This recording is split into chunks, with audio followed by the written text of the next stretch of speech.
uterus? Yes. So uterus is right here, just like this. So when you're drawing them for Shay's class, you're just drawing basically a circle. The endometrial stripen. Ovaries are going to be circles.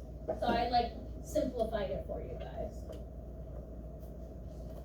And then you've got your bladder. Does that make sense for you? Yeah. Okay. Perfect. So uterus in ultrasound, we just say UT. Bladder in ultrasound, we use UB. Urinary bladder. Yeah. So help you from typing it all out. Okay. So here again, transabdominal. This should answer you guys' questions. Look, we got an ovary here. Ovary here. I see we got our full bladder. What do you, how can they optimize this image? Yeah, less depth. You guys see? We don't need all of this. This most likely is like bone, and this is most likely the rectum.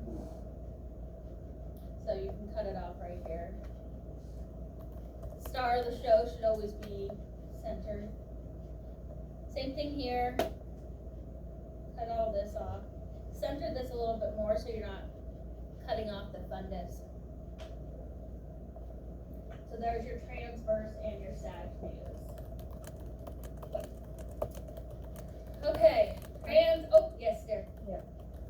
So are the ovaries anterior or posterior to the uterus, or is it kind of depending?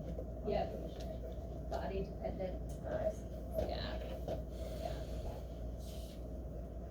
I know. This is why this is a tough program to get into, because it's a lot of information and we have to know a lot. I was talking with my colleagues this week and we were realizing how much critical thinking we have to have as an ultrasound tech, right? Because you're going to see something and then you've got to ask yourself, do I need to further investigate, right? And so we use a lot of critical thinking. And if you don't have that, you're not going to make it. You know? We might have been talking about a student that we had. I'm not saying she was from here. There are other programs they take students from. But if you don't have that critical thinking component, a lot of times you just don't survive. Okay. Here's pieces to the puzzle, the transvaginal probe. So,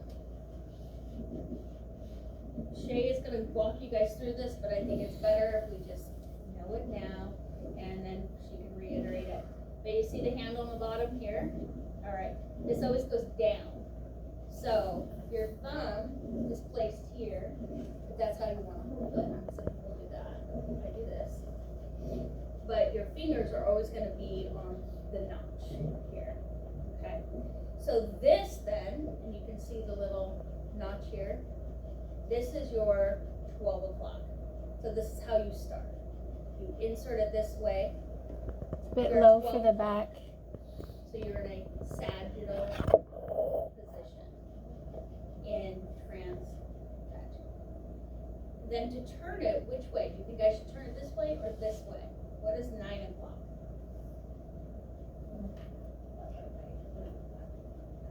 This was so confusing for me because nobody really spelled it out.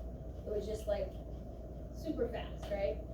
So just know that you're gonna hit your 12 o'clock for your sagittal images. You're gonna be able to move right to left with the patient. Then you're gonna move it to 9 o'clock. 9 o'clock gives you your transverse. And transverse, you can now move superior and inferior. Why transverse is not right and left? You will see right and left.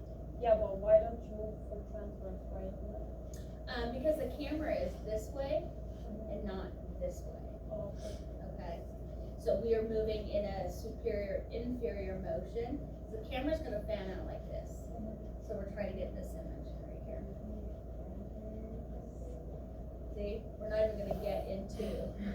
She will get into that for you guys. It's confusing, but just know the These are the basics. I just want you to know the basics.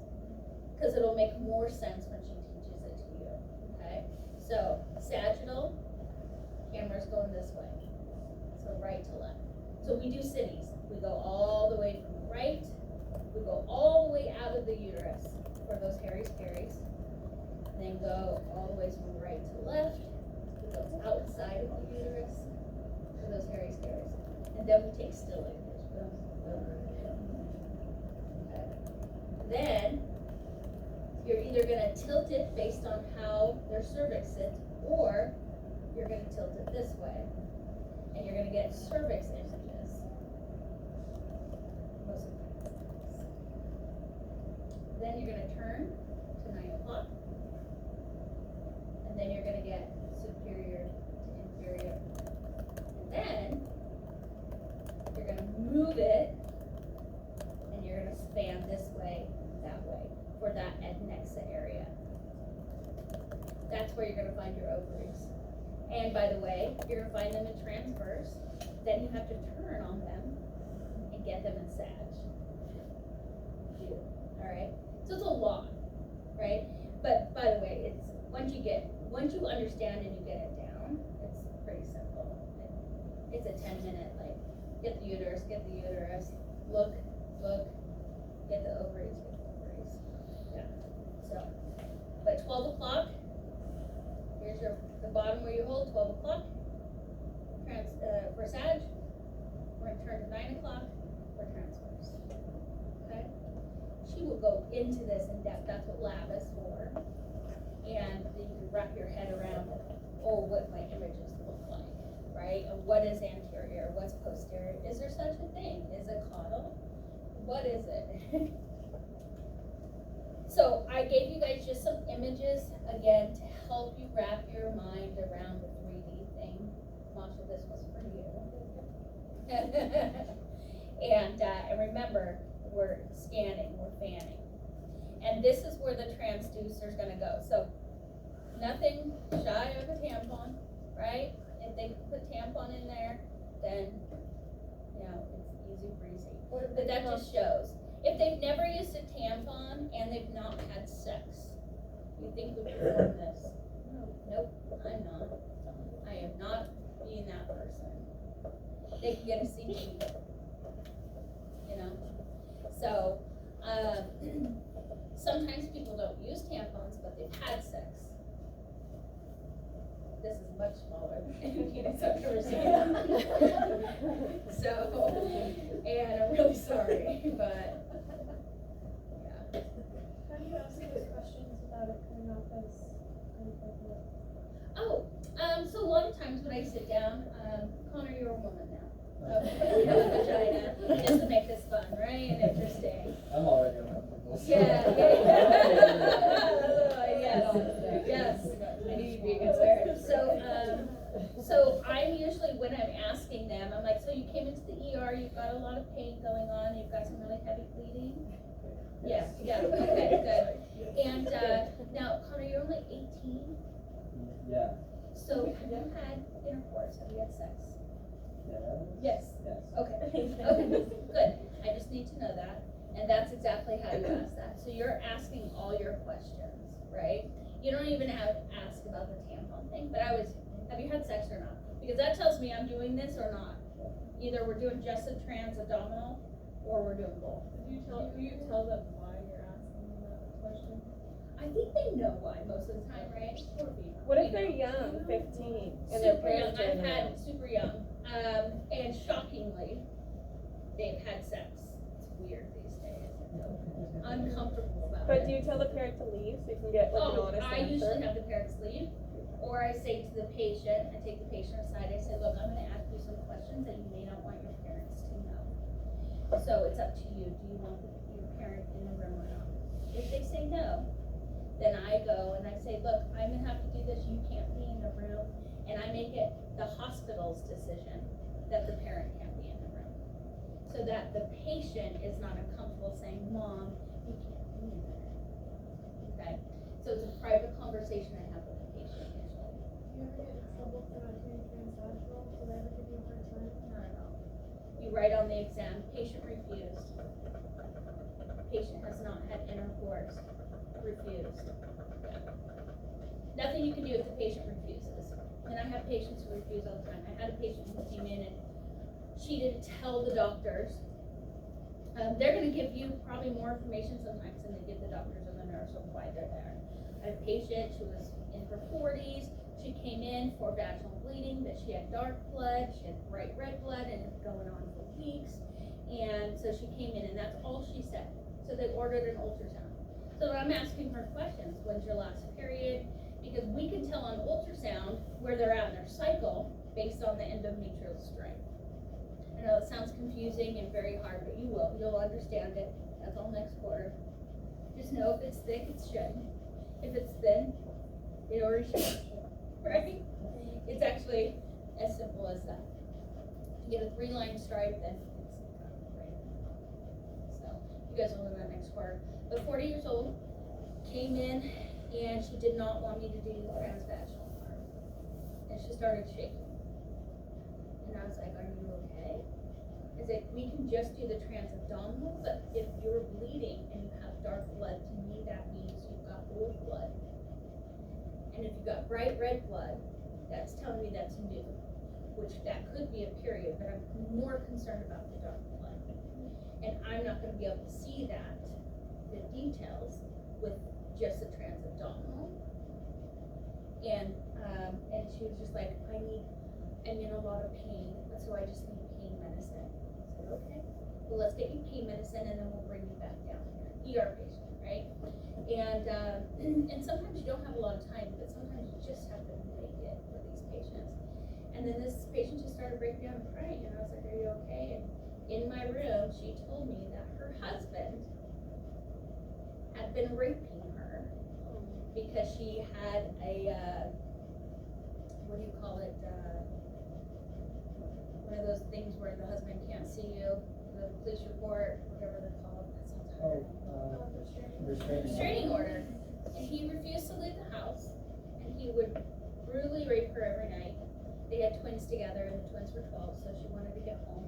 She didn't tell the doctors this, she didn't tell the nurses this, she didn't tell anybody, she just said she had bleeding, abnormal uterine bleeding. And she's telling me all this, so I'm like, okay.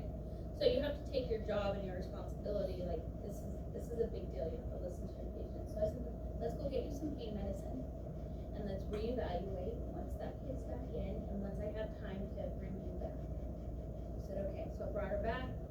That's something you have to report to the doctor, right? And so I went and talked to the doctor, and the doctor was like, what you said, say. So the doctor and I had to go in there together, and the doctor was like, so our ultrasound tech, Toni here, has told me blah, blah, blah, blah, blah. Is that true? And she started crying and she said yes. And so that changed her care that she got at the hospital, right? And so you want to make sure your patients are comfortable enough telling you what's going on. And Did they follow the social work? Is that? yeah, and then they have to get social work and involved and things like that. And she was worried about her twins, and she needed to get home. She wanted to leave the hospital. She didn't want him to know that she was even there or that anybody knew. And I had to reassure her, look, anything that stays here is here. Like, he doesn't have access to your medical records, so he has no idea that you're telling us this. She was more terrified about him finding out, right? And they don't have access. He doesn't have access.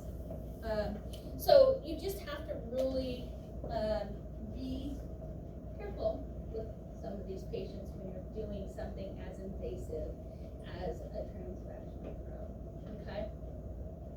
So, this, by the way, might help you a little bit.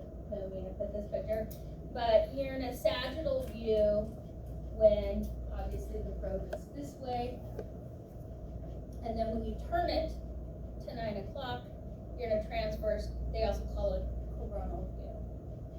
So she will teach you. But this is what it looks like when you're in a sagittal view versus a transverse view. Alright. And again, here you go, Toni. Inferior, superior. This is a sagittal. Okay. And it just gets really confusing. So for now,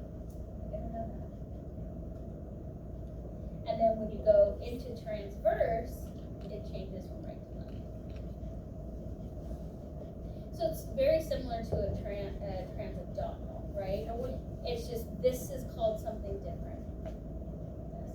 But this is all posterior, right? You got the bowel. So it wouldn't be anterior or posterior? I mean, that's how I see it, yes. So when I am scanning, this is anterior, this is posterior. This right here is gonna be anterior. This right here is posterior. Because you've got your bowel here. And we aren't doing this on the body, this is where it gets confusing, that's why I was like, I'm not gonna get into this. We're doing it, not based on maybe where the probe is inserting, right? We're doing it based on the organs itself and how they're laying. And so the organs are laying, this is the anterior, so remember that. This is the anterior, this is the posterior. And this ends up being superior, because you've got the fundus, right? The fundus is more superior, and the cervix. She may teach you different terminology, and she may not. I just can't remember, and that's why it's like, but I know in the real world how I label everything, and I go towards the actual uterus. So Can you label it again? yeah, so anterior, posterior, and then this is superior here, and this is inferior here. So it's the same. It's the same. Okay. But you're gonna get confused because you're putting a probe in, and this is where your probe is going into the vaginal canal. But is that anterior to you? No, that's inferior, right? This is where it gets confusing. That's why I'm like, let Shay cover that.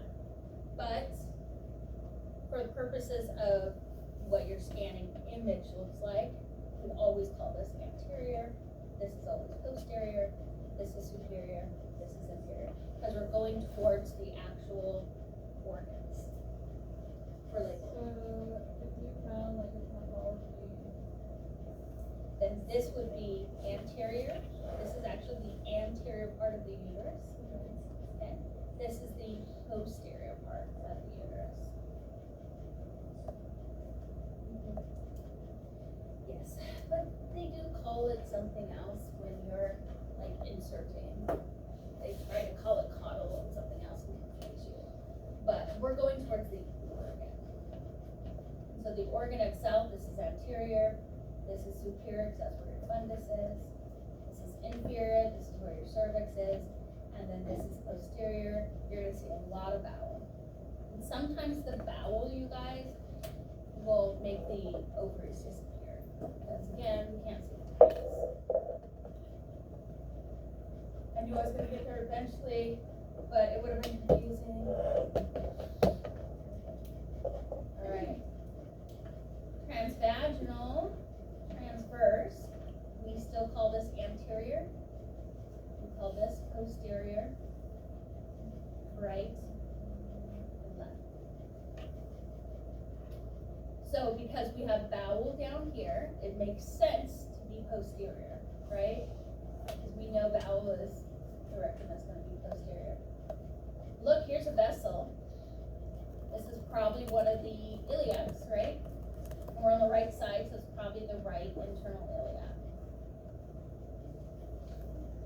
Over here, we're gonna talk about this pouch Douglas in a few minutes, and then your uterus. So if you saw something right here, it would be right anterior, right? So let's go to the picture before. So if you saw this, same thing right here, it'd be superior, anterior. And then you choose a combination of what's the best way to tell the doctor. For me, I'm like superior, you can leave anterior out of it, right? Because you only want one plane, so you're like, either you're going superior or anterior, right? So you can kind of choose. Oh, and I forgot, I did something for you guys, I'm so excited. I asked multi-care, because you're gonna shoot stuff. Sorry.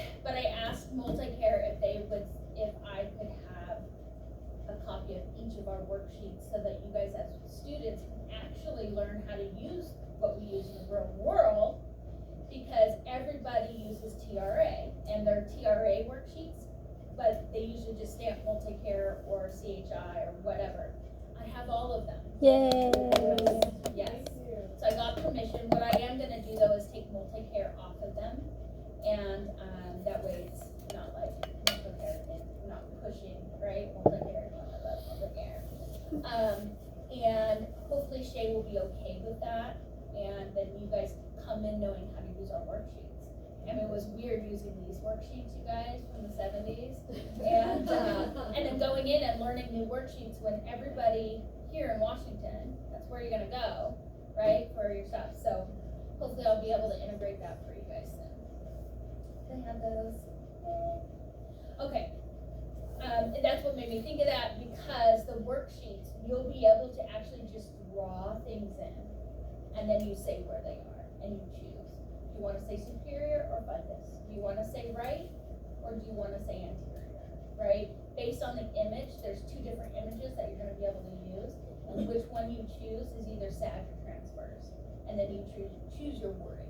But when you're labeling it, always label your images, right? So if you had a fibroid, you'd say fibroid 1, if there was multiple, fibroid 1, transverse uterus, and then you would describe the location. Okay? You don't want to get sued for having the wrong location. And they did a myomectomy and cut the wrong area. That would be on you. Yeah. So, all right, pelvic space. Yes. Sorry, could you go back to the pelvis? Would that be, inferior? So this would be anterior. Oh, yeah. This is where, because this is definitely posterior, but yes. We, in the real world, don't say superior, inferior when it comes to transvaginal, okay? What we do say, though, is that we're gonna go from the cervix to the fundus, or the fundus to the cervix, okay? And that's, again, where it gets a little bit complicated. But we do know that this is posterior uterus because of the bowel. We do know this is anterior, okay? But in a transverse, we're gonna take our images and we're gonna label it uterus UT, transverse TRV, and then we're gonna say cervix. And then I always start at the cervix and go to the fundus. It can be either way based on how their uterus is sitting. Okay? Lots of stuff before we can even mess with how the uterus sits, right? You gotta know all these basics. You guys are gonna see this image everywhere, right here. This is what's used on your tests here, next quarter, probably even this quarter, who knows. But you need to know that there are little pouches of where fluid can collect. Fluid's not necessarily a good thing, right? Because fluid is normally not in between certain organs. So the space between we're gonna start from the back here. The space between the rectum and the uterus is called the recto-uterine. Does that make sense? Recto-uterine. And or pouch of Douglas, and or posterior cul-de-sac. Again, there's 3 different terms for this. On the worksheet, which I can probably download here today while you guys are scanning so you can see it, you're gonna choose, most of us use posterior cul-de-sac. Which makes sense. So that is gonna be right here. You're gonna find that posterior to the uterus, anterior to the rectum. Boards are gonna try to mess with you, and they're just gonna say, what is the space called posterior to the uterus and anterior to the rectum? Give you every option. So and they will sometimes not even give you the posterior cul-de-sac as an option. They may say recto-uterine pouch, or they may say pouch of Douglas. So you do need to know all 3, because they will. Isn't that lovely? Don't worry though, I made it complicated. Pouch of Douglas, I'm going to tell you story so you always remember Pouch of Douglas. I had this roommate, his name was Doug, hated him. He was an asshole, and so therefore it made it really easy for me to remember Pouch of Douglas. There you go. Short story. Yes, so hopefully that will help you remember. Now, the space between the uterus, right here, and the bladder is called vesicouterine. So, when I was in school, obviously, the uterine part of it gave it away, but I was like, what is the vesico? That's actually what they consider bladder. Yes, that's just another way of saying bladder. So if you know your medical terminology, you'll be able to figure that one out, right? So it's this space is called and they use this one a lot, but it's also called anterior cul-de-sac and uteral vesical pouch. We always say anterior cul-de-sac for the most part, but you need to know all three of them for different words. And just in case the doctor feels like he's fancy, maybe graduated from Harvard or something, and they use the fancy words. But that is going to be anterior to the uterus, right, and posterior to that bladder. How do you pronounce the first one? Vesicouterine? Yeah, vesicouterine. Yeah, if you always just break up your words, it'll make more sense. Because I struggled in school because I was like, oh gosh, wasn't that great with my medical terms, right? But if you do go search and look them up so that you understand the terms we do use, what they mean. Uteral vesical pouch.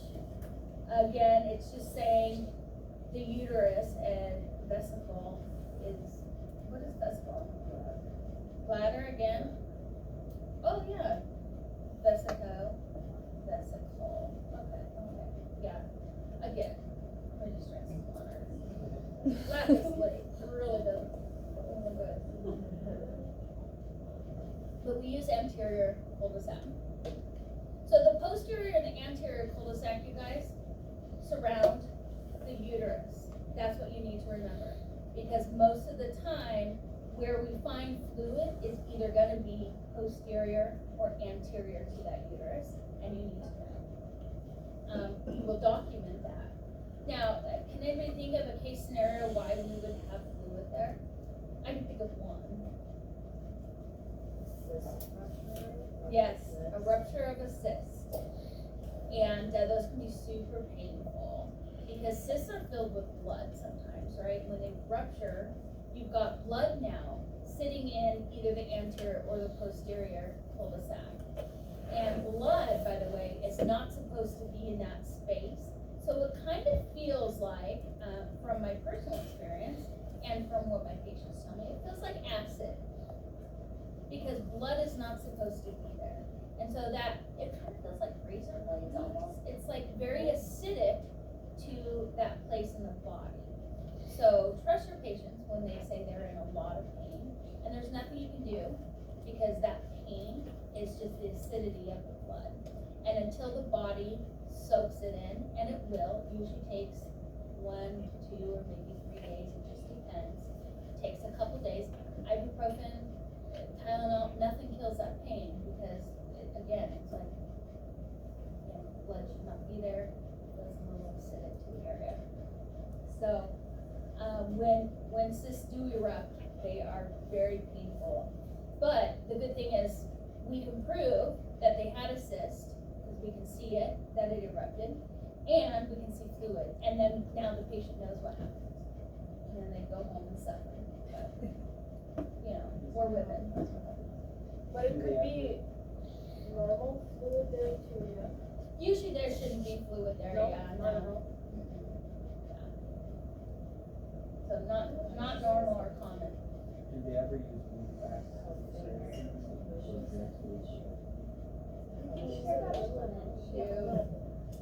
Backs? No. That'd be nice. Shay says that there is a little bit of free fluid there. There can be sometimes. And it's more physiological if there is fluid there.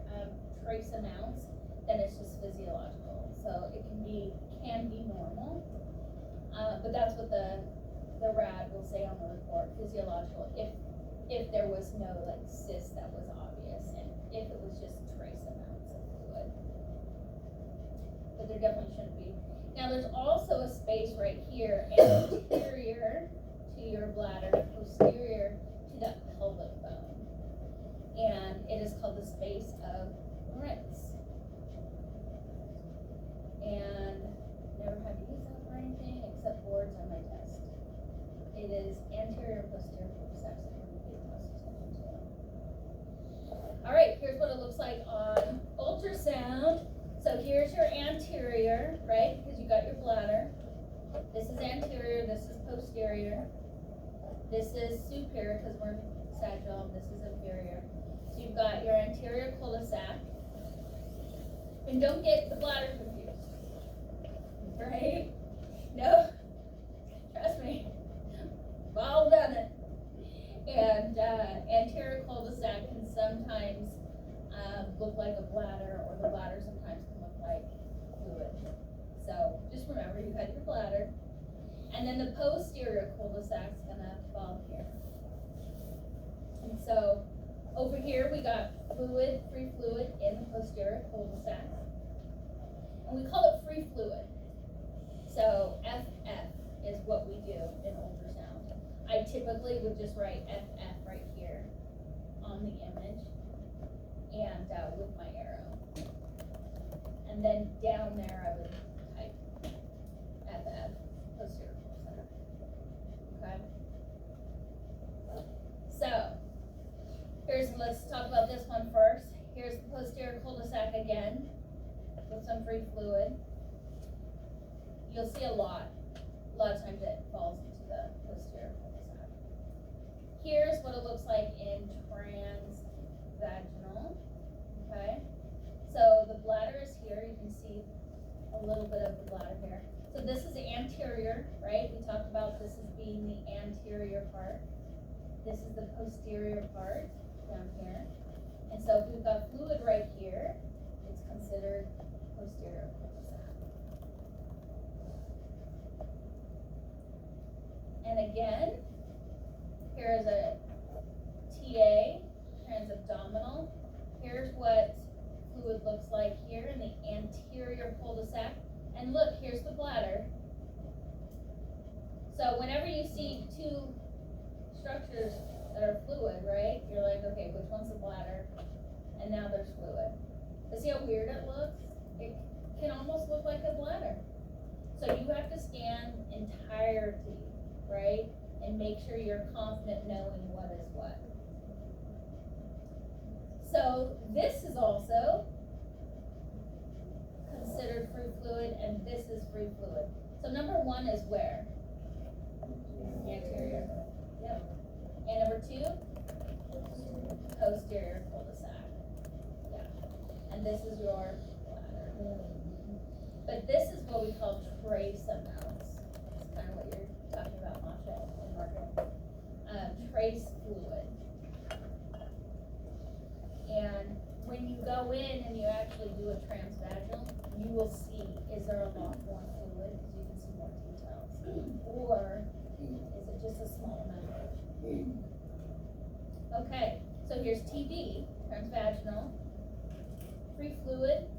This one labeled it pouch of Douglas, also known as posterior cul-de-sac, also known as, yes, yay!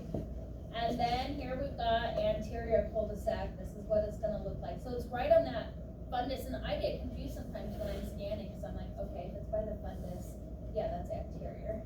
And an easy way to help you in your mind know the difference is if it's near the rectum, if it's near gas, you know, or anything posterior, then it's posterior. If it's not, it's anterior. Because it can be tricky when you're scanning live. You're gonna be like, whoa, it's like on the right, it's on the left. Oh wait, no, it's posterior. So you'll get used to it. Again, you just have to scan, and know what it looks like. Okay. Ah, uterine positions.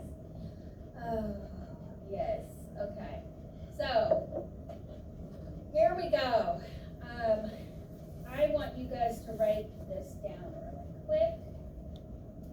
Oh, and there's my physics thing. This is gonna help you tremendously. It's not on your slide, so you can write it here. Version, version. Version, you're writing the word version. We're gonna define what version means. Version means referring to cervix angle.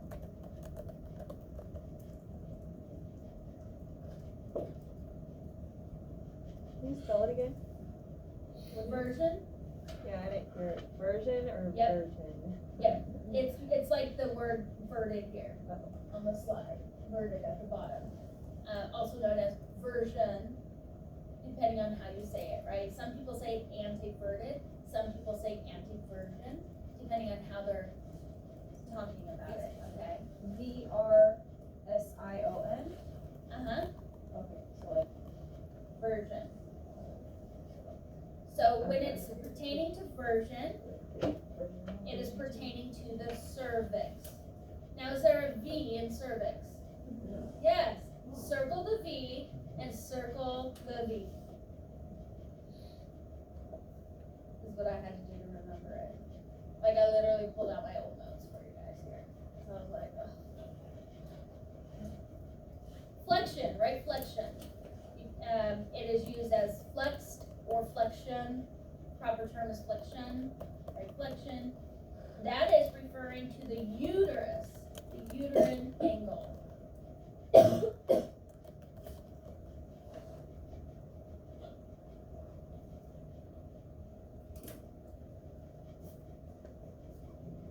So remember earlier we talked about the cervix area is here.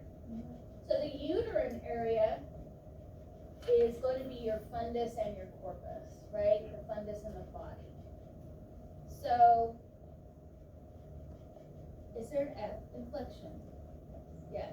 Is there an F in fundus? Yes. So put fundus / uterus body. If I taught you nothing past this, I think you guys could figure it out from there. Okay? Just about breaking it down. Okay.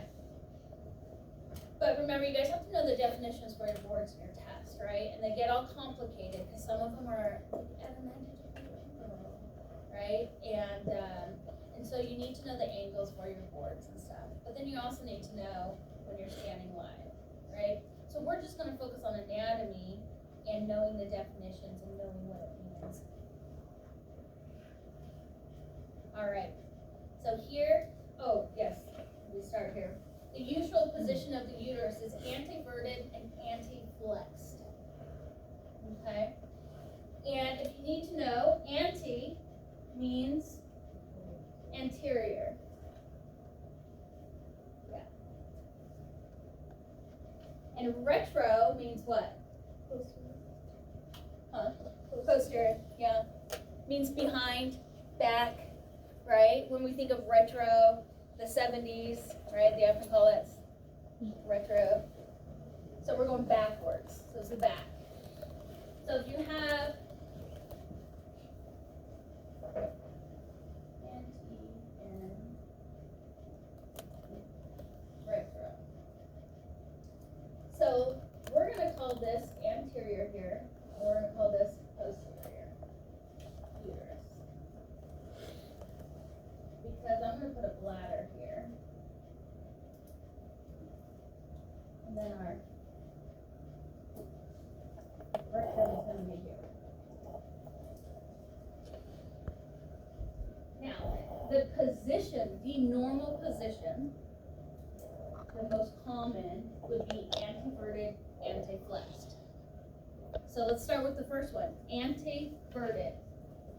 So we got the V. So anteverted means the cervix is going forward. So that means this is going to be at an angle here. Not here, not there, because that is the vaginal canal. So it's going to bend right here. So I want everybody to bend actually bend your uterus at the cervix area. Anteverted.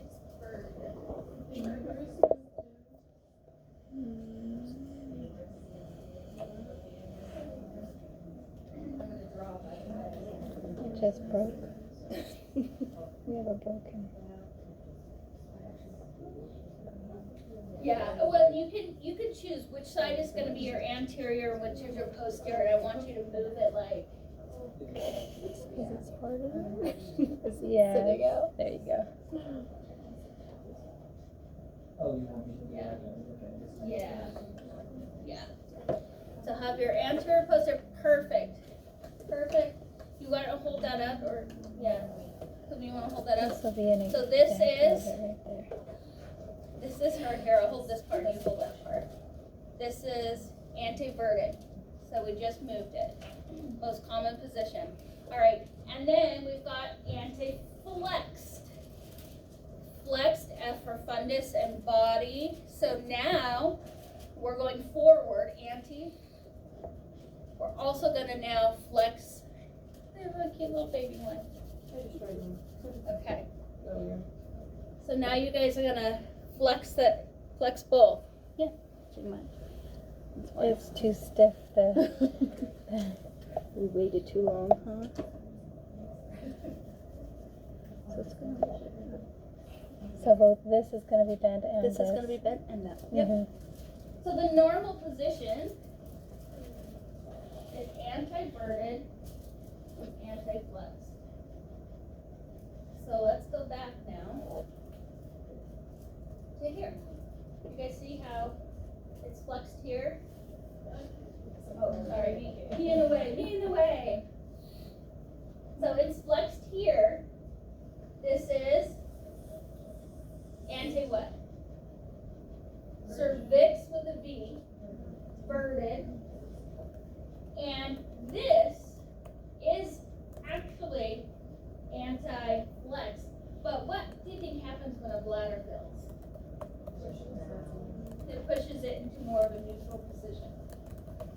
So when the bladder is full, this is what it's going to look like. This is the normal uterine position.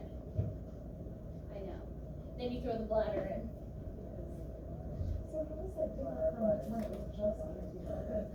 So just anteverted, it's different because it's flexed right here again. So it's going to look right here. Let me draw. Yeah, right here.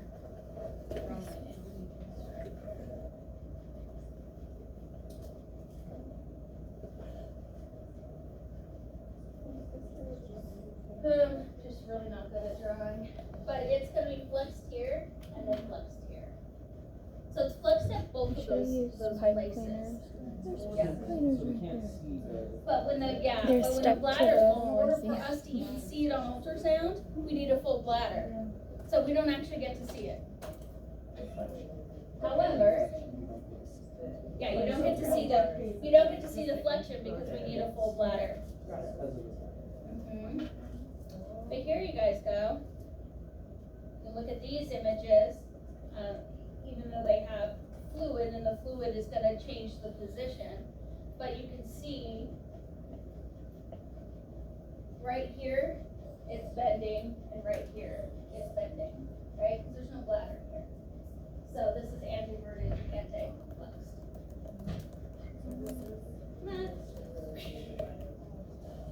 But then, Yes, Because you had, oh, that makes so much more sense. right? Bend here, flexion. See this little bend? That's your flexion. There's no bladder anymore to push it down.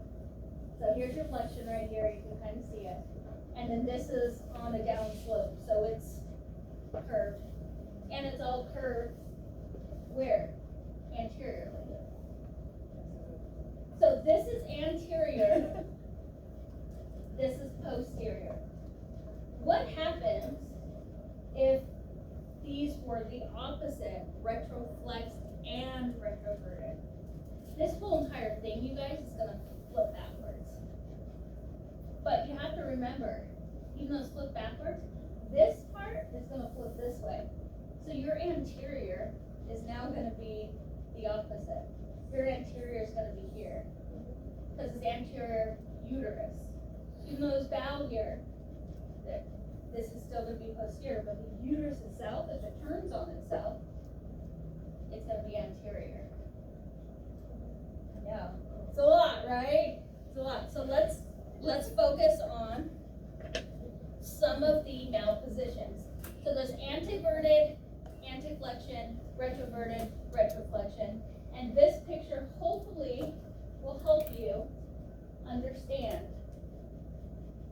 So let's take your uterus really quick and let's keep it anteverted. So what does that mean? Anteverted is going to be just the cervix. So let's just bring that. Now I want you to bring the uterus, which is the flexion, and do a retroflexion.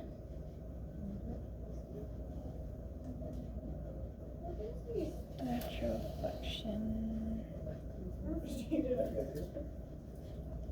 Remember, you just did a retro. This is retroflex like that. Retro. You're just moving here. Wait, retroflexion or retroverted? Retroflexion. Retroflexed is when the anterior portion is up against the bowel. Okay. If this is the bowel here.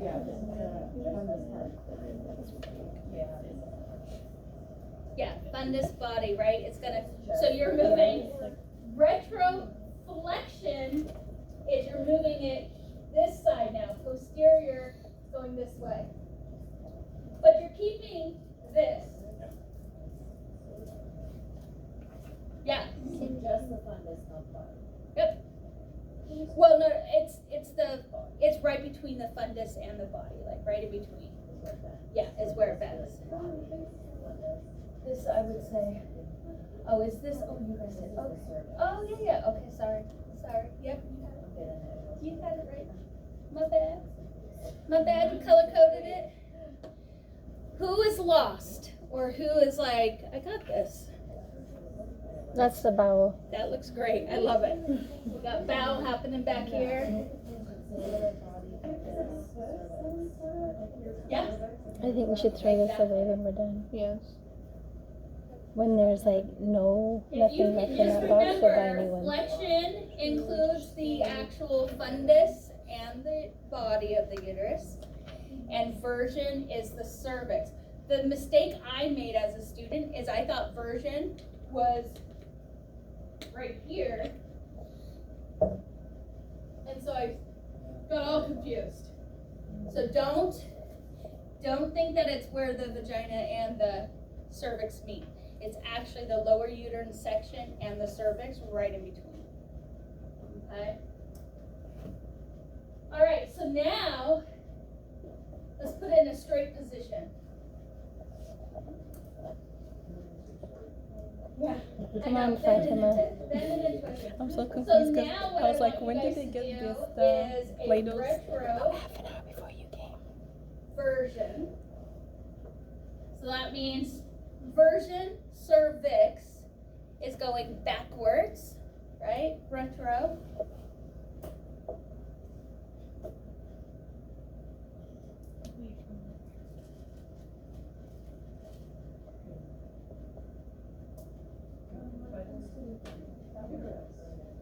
She's saying retroverted, is that what she said? So we're doing this one here. Just moving the surface part.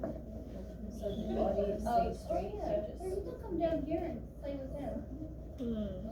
Oh, you got them? Okay. So retroverted is almost like it's just straight up and down. Because the Retro. natural is And this there's way. no curve right now. There's no curve to your uterus right So now. there's no it's curve.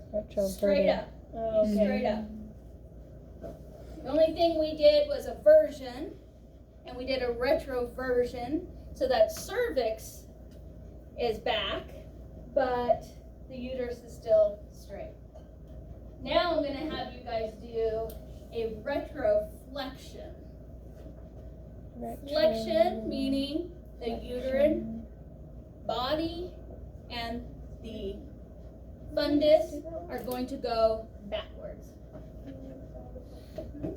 Retroflexion. Retroflexion? Yeah. Yeah, we did retroflexion already. This is curved and We didn't. It will just like this, go back. yeah, this one's. Yeah, we did see how this is. This is retroflexion. Mm-hmm. And it's up against the bowel. So we already did this one. Oh, Unless, because this is just retroverted. That's what we're doing. We're doing retroverted and retroflex. Oh, and we're combining. Yes, we're combining there. Yeah. oh, okay. Retroversion and retroflex. So what would that be? Like that?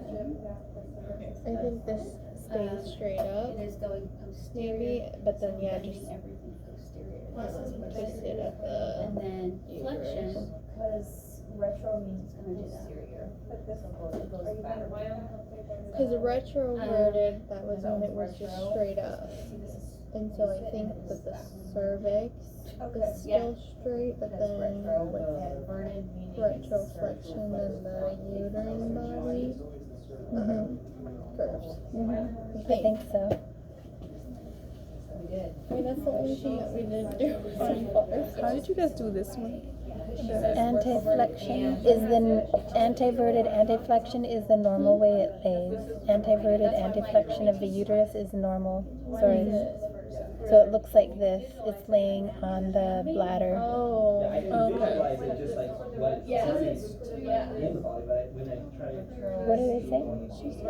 So you guys are doing right now a retroverted and a retroflexion. Okay? So retroverted, or retroflexion. this is going posterior, right here. And a retroflexed, boom. Oh my gosh. So you know you're in trouble when you see this on a transabdominal, right? You're So it's like an preparing S. yourself for anterior and posterior to be the opposite when it comes to the uterus. So if you find fibroids and stuff like that, it's so confusing. And if you're finding free fluid, it's confusing. So I just want you to know the basics of the anatomy part because it's a whole entire another level when we talk ultrasound transverse.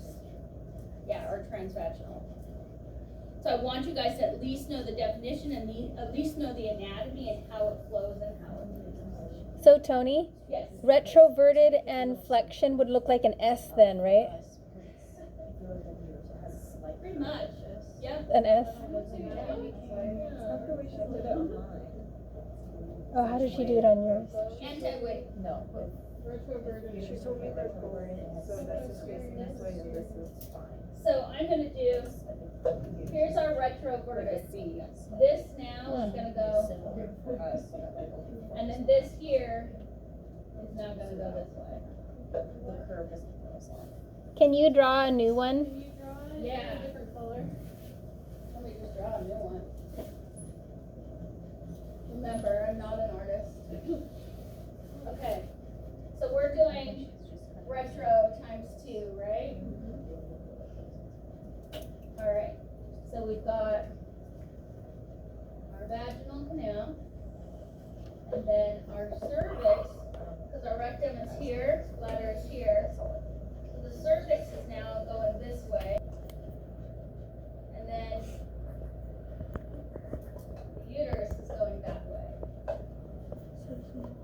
So it's like straight up just folding on itself in a posterior aspect. I know, right?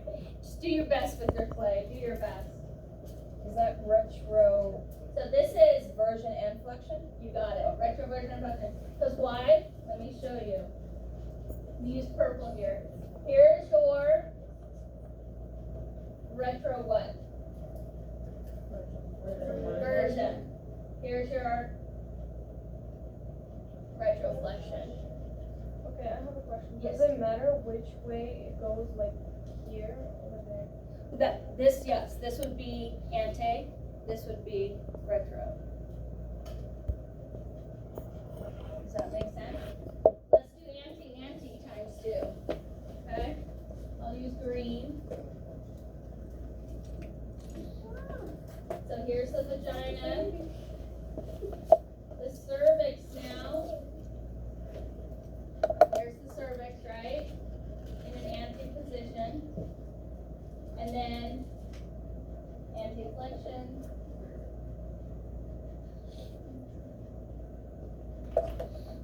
So we've got our version happening here and the flexion happening here. Sorry, I'm not a better drawer. But it's important to know where it's bending. Can you show just the version? Version is just going to be in the cervix area. So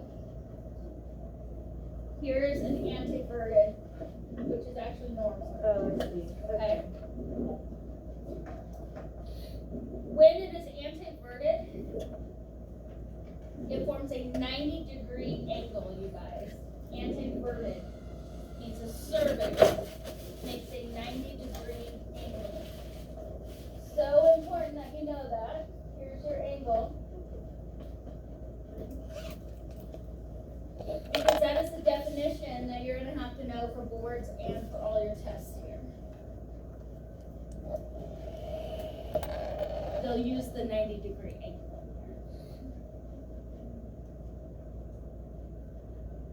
So, anteverted means the uterine body is bent slightly forward at the cervix.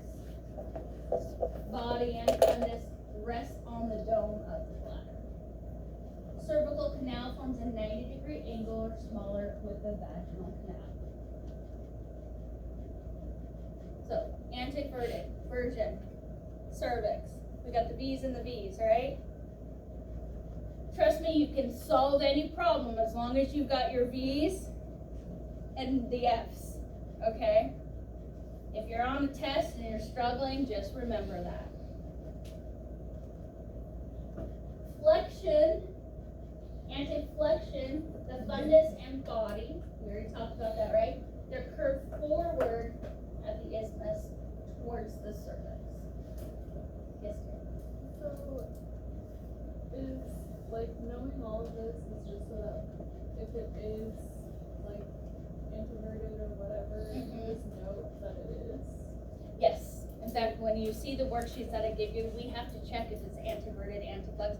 Oh, we always start with the anteverted, anteflex, because that's the normal. And then if it differs from that, so I automatically, I'm like anteverted, anteflex. And then I go and scan and I'm like, ah, shit. You know, right? Then I come in and I erase and I'm like, anteverted, anteflexed. So you'll have to know. Why do we note it if it's normal? Great question. Why do we note it if it's normal? Because if we find some kind of pathology, we need to still know, is it the anterior part of the uterus? Is it the posterior? Is it in the lower uterine section, cervix area? Or is it in the body or the fundus? If it's normal, it makes your job easy. Okay. So let's talk retroverted. See how it's really pushing back here. So entire uterus tilted posteriorly, uterine fundus extends posteriorly towards the rectum. And then retroflexion, backward bend at the level of the isthmus. Do you guys remember what the isthmus is also called?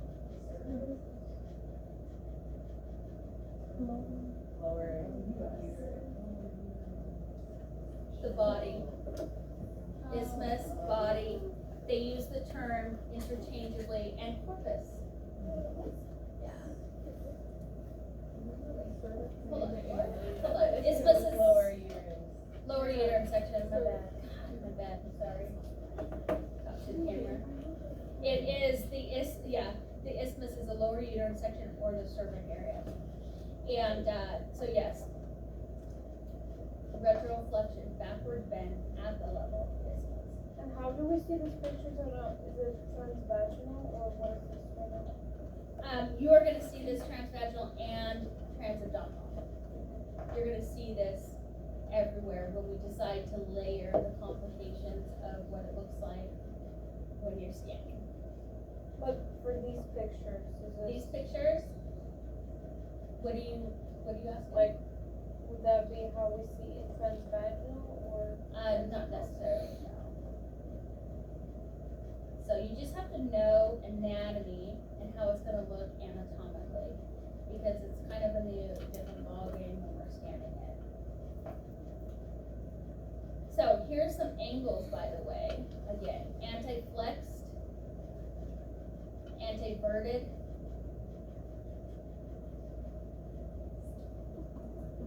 retroflexed,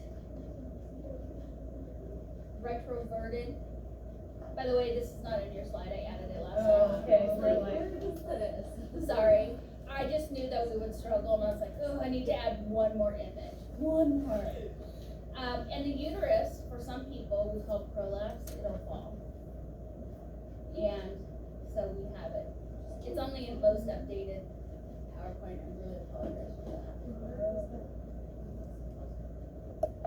But when it's anti-flexed and anti-verted is where you're gonna get that 90-degree angle.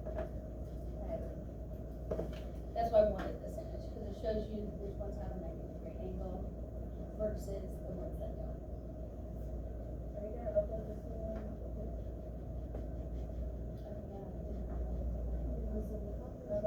I just did it today. Is it on there today? No. I just uploaded it. Okay, alright. Yes. So, if you're having a uterine prolapse, is it in the vaginal canal? The vaginal canal doesn't move, it's just kind of like flipping inside out. It starts falling. What happens after your kids?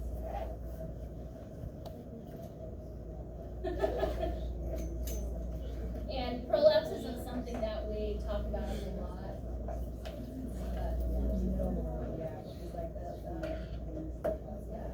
So here it is again, another, I've got the AV is showing you, AF, AV, right? So this is just more images to help you wrap your brain. Haley, does this help? Yeah, I just don't want to talk about prolapse uterus. Oh, yes, we're good, you don't have to worry about, we don't really have to do a whole lot of prolapse stuff anyway, which is great. But this is another visual for you guys. Here's another visual, I found something that put it all together for you guys. This is what anti-verted, oh, Masha, this is your answer to your question. So if this is anti-verted, here's what it looks like on a transabdominal versus a transvaginal. I use this, by the way, because when I'm doing a transvaginal sometimes, I forget. I'm like, oh my gosh, what is this? So again, it doesn't hurt to bring stuff with you.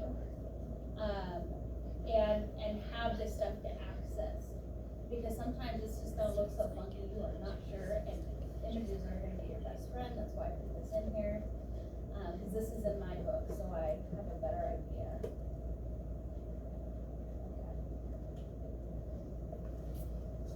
Here's what a retroflex looks like in a transabdominal. Here's what a retroverted TV transvaginal. See how different they look? So, if this is retroverted, is this anterior or posterior? Anterior. This is posterior because normally it sits the other way, right?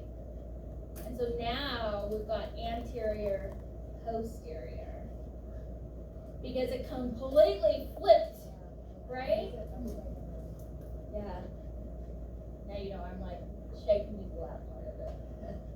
But this is gonna help you because when she talks about it, you guys, it's all gonna make sense and come together for you. Retroflexed, what the heck? Look at this, boom. This is a retroflexed and retroverted. You see how it's like, so what is this? Is this anterior or posterior? Anterior.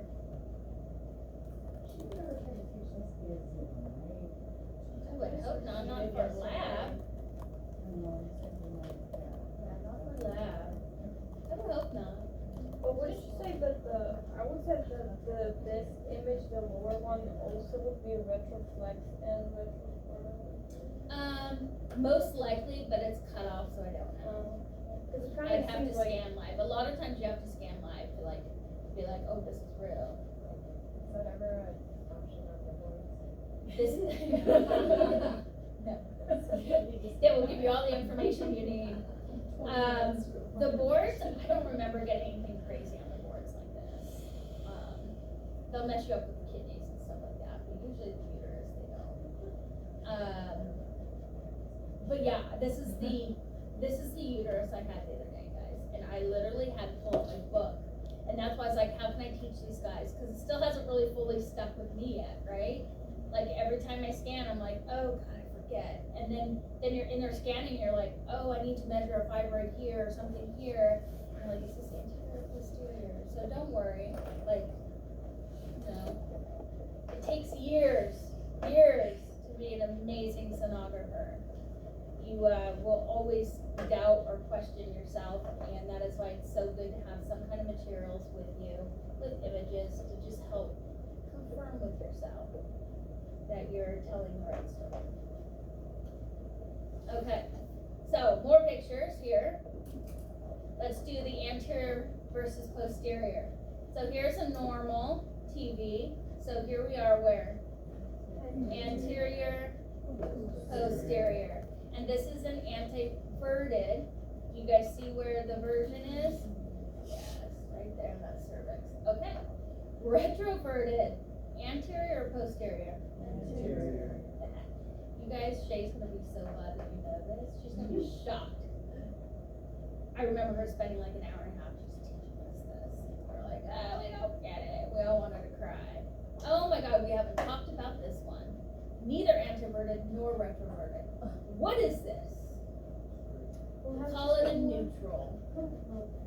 How can you even tell where it starts or ends? Right. Sometimes you can. And here is a big lesson to learn.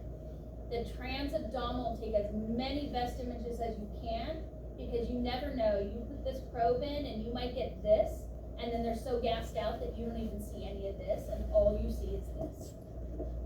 And then you can't get your measurements, you can't see anything, you don't know how it's sitting, and if you have no TA images that represent this uterus, that's when you get in trouble, right?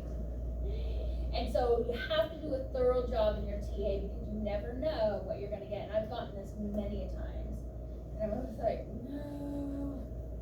Because even going into a transverse, you just don't see it. This is like the worst possible thing to get, okay, is a neutral uterus. And, but you will see that. All right. Is this anterior or posterior? Anterior. Is this anterior or posterior? What is this called? Fundus. What is this called? Yep, EMS. What is this? Free fluid. We call that FF. Free fluid. Okay. FF. Is this in the anterior or the posterior fossa? Anterior. Yeah, this is by the anterior part of the uterus. This is where it gets confusing, because you're like, yeah, but there's bowel here, and isn't this posterior? It's okay. It's normal to be confused on this. It's because, can you think about it, that it's kind of moved with the uterus, so it would be anterior just because Yeah. kind of attached to the Yeah. anterior portion. Because remember, we said when they called it like the anterior cul-de-sac is really, it is, what did we say, it is anterior to the uterus, posterior to the bladder. So this is anterior to our uterus, and the bladder is sitting here. Basically where the free fluid sits on the uterus. You got it. Yeah. And if we went in transverse in this position, we probably would see. But this is just trace amounts of fluid. So it's just physiological, most likely. Usually we see a lot more fluid. If it's just trace levels, that doesn't produce. Yeah, sometimes it's just the body produces a little extra fluid there. But it's not like a cyst that doesn't have blood in it, so it's not painful. They don't even know it exists. They don't know it's there. Yeah.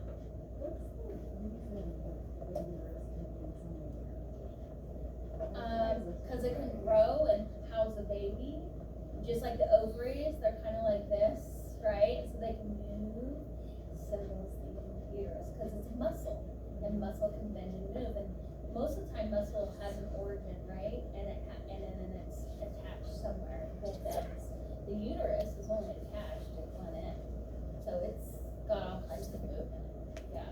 So the fact that it's a muscle.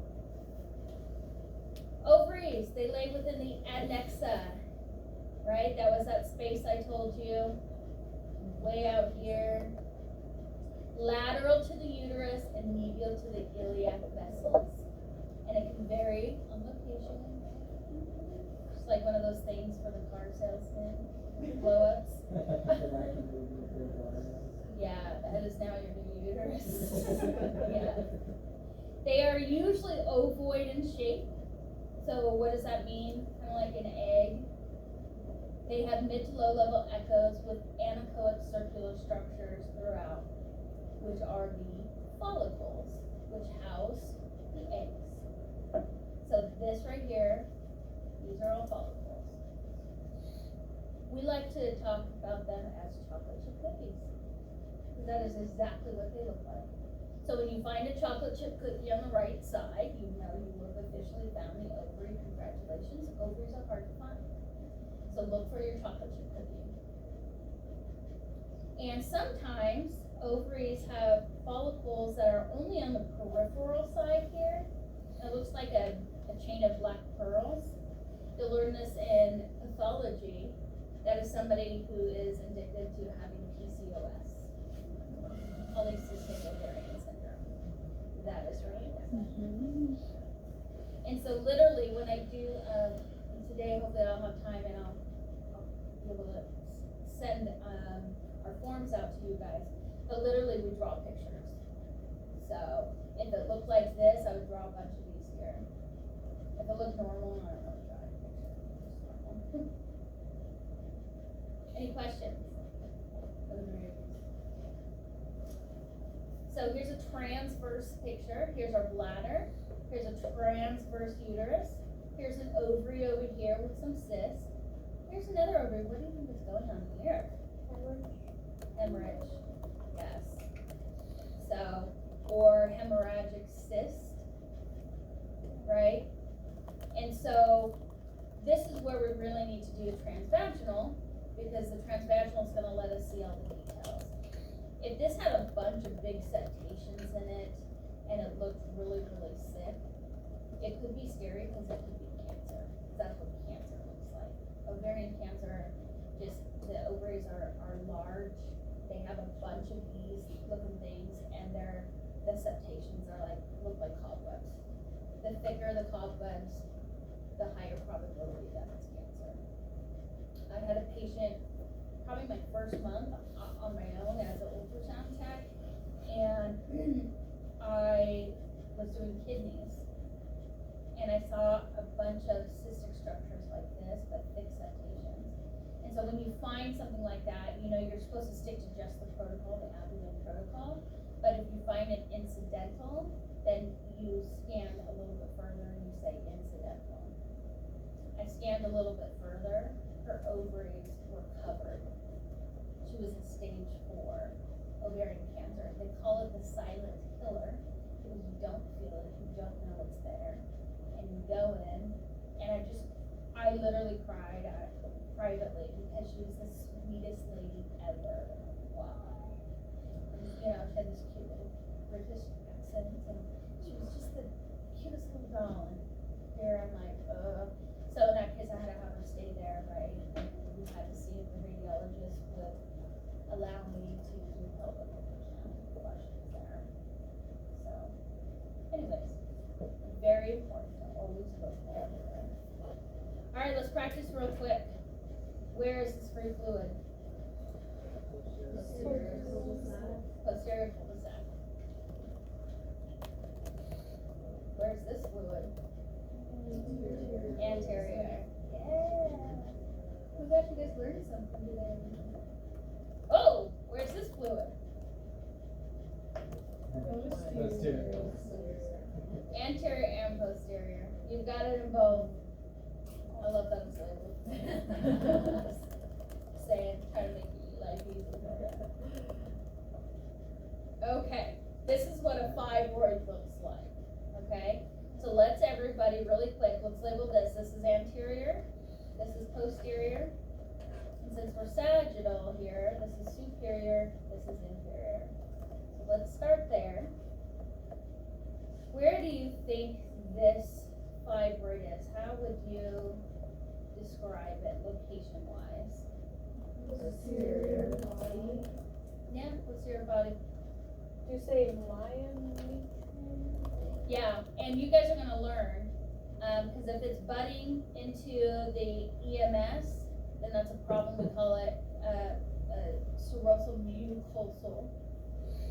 And you guys don't have to know this for now, but if it's out here, it's kind of like a punculated. There's like all different like types, and you guys will have to know those. At my work, we have a sheet that's just on the wall, so that when we come out and we scan them, we're like, yes, that kind. They only care if it is mucosal, because mucosal means that this is why they're having abnormal uterine bleeding. It's interfering with their periods, interfering with them being able to get pregnant. If they're out like this, not really a big deal. Yeah. It may not feel good, but it's not gonna do a whole lot of damage. Okay, so this is transverse. So we've got anterior, posterior, right, and left. How would we describe this one? And let's say we are right at the body. Yep, so the posterior. Sometimes it's going to be more to the right, and sometimes it'll be more to the left, and you need to be descriptive of that. This one's just still centrally located. So on the worksheet, you're just going to draw the picture. You're going to measure it in 3 planes, and say fibroid 1. They let us call it, you're new, so you're going to describe it. How would you describe this?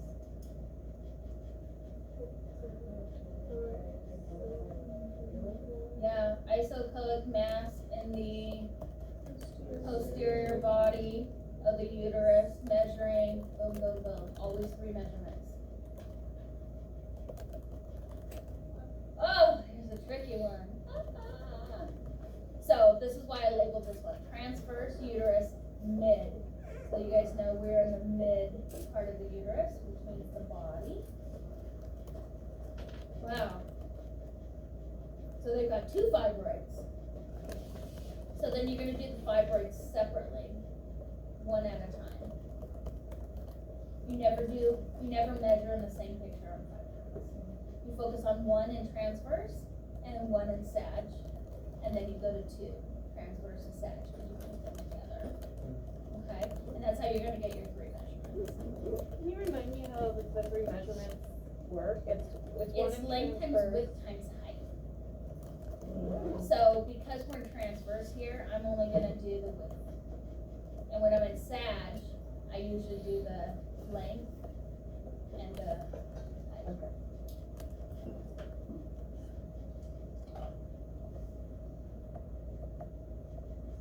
Yeah, fibroids are a pain because you have to hunt and peck.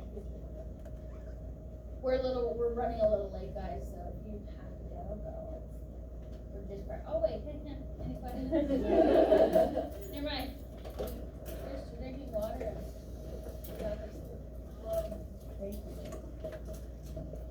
Okay. Any questions? Surreal.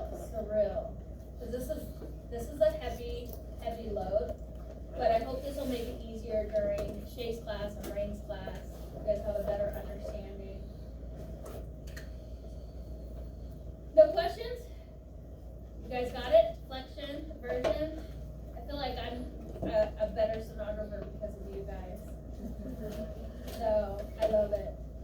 Yeah. Sometimes when I don't understand something, I'm like, oh, I gotta figure out how to teach them. Okay. My arm and my brain know what they're doing when I scan, but when you have to stop and think about it, you guys will get that way too, where you just don't think about it anymore. It's just automatic. Can I throw the blue one? Yeah, I know, right? Do you think I should throw any of the others away too? Or just the blue one? The white one maybe? The white one? Yeah. The white one, okay. I was bragging about you guys to my colleagues because I said, this class, they already know how to do an 8 or they can do it in 15, 20 minutes.